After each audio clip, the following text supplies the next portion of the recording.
It's a craft that's been around for centuries, a tradition passed down in families, and an art form that is most identified with European and American cultures. So how did this group of Israelis get into quilting?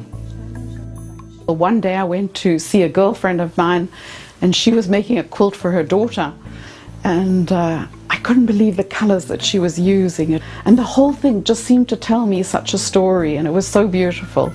I see the fabrics and they just bring joy into my life. Officially, there are just 350 members of the Israel Quilters Association. Unofficially, hundreds more take part in this traditional craft.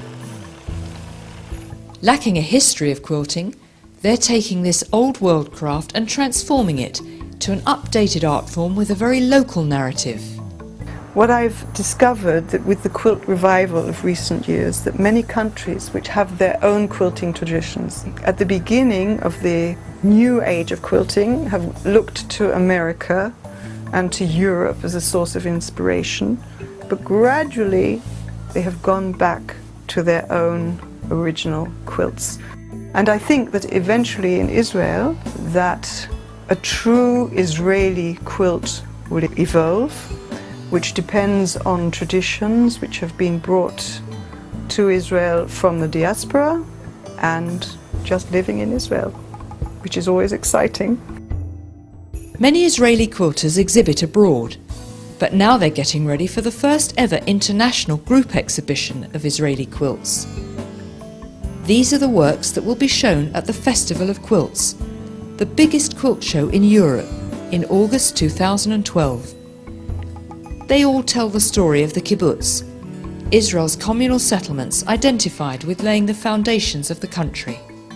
And it's not just the subject matter, like the kibbutz, that makes a quilt unique and Israeli. Some quilters, like Linda Baron, use only local fabrics and traditions.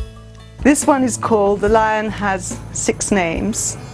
Again, in the Jewish tradition, when lions were part of the landscape once upon a time, in biblical times, the lion has 6 different names, and each one has its own biblical quotation.